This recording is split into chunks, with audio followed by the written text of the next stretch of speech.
13வது வினா பாருங்கள். இதுவும் ஒரு கேத்திர கணித வினா. இணைகரம் ஏபிசிடியில் ஏபி சமன் 12 சென்டிமீட்டரும் முக்கோணி பிசிடியின் பரப்பளவு 48 சதுர சென்டிமீட்டர் எனின் ஏபியின் நீளத்தை காண்க. இதன் அளவீடுகள் என்ன? மிக இலகுவாக நாங்கள் என்ன இதன் பரப்பளவை வைத்துக் கொண்டு நாங்கள் கண்டுபிடிக்க முடியும். அப்போ இணைகரம் என்றவுடன் நாங்கள் கேத்திர கணிதம் நாங்கள் யோசிக்க வேண்டிய அவசியம் இல்லை. பாருங்கள், இதன் அளவீடுகளுடன் சம்பந்தப்பட்டுள்ளது. பாருங்கள், இணைகரம் ஏபிசிடியில் ஏபி 12 சென்டிமீட்டரும் முக்கோணி பிசிடியின் பரப்பளவு 48 சதுர சென்டிமீட்டரும் ஆகும். ஏபியின் நீளத்தை காண்க. அவ்வளவுதான். அப்ப முதல்ல நாங்கள் இது ஒரு இணைகரம். இது ஏபிசிடி என்பது ஒரு இணைகரம். அதிலே ஏபி 12 சென்டிமீட்டர். அப்ப ஏபி 12 சென்டிமீட்டர் என்றால் டிசியும் 12 சென்டிமீட்டர். இணைகரத்தின் எதிர்பக்கங்கள் சமனாகும். ஆகவே ஏபி 12 சென்டிமீட்டர் ஆதலால டிசியும் 12 சென்டிமீட்டர்.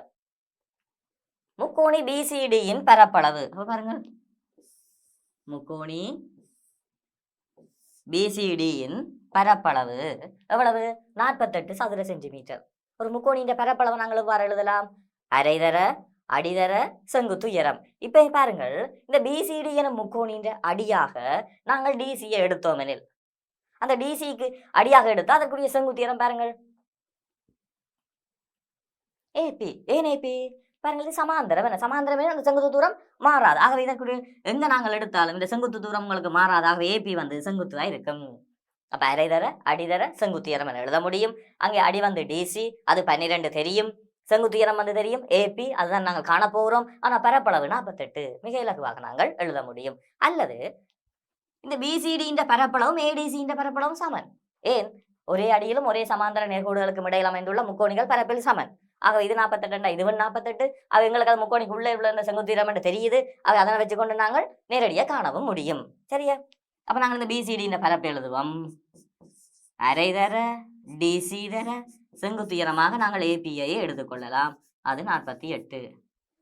அரைதர அடி 12 தர ஏபி சமன் 48. ஈரொன்று ஈராறு 6 ஏபி தான் 48. ஆகவே 6ஆல் நாங்கள் வகுப்போம். பாருங்கள், ஏபியின் நீளம் 6 8 48 8 சென்டிமீட்டர். மிக இலகுவை நாங்கள் கண்டுகொள்ள முடியும். சரியா மாணவர்களே?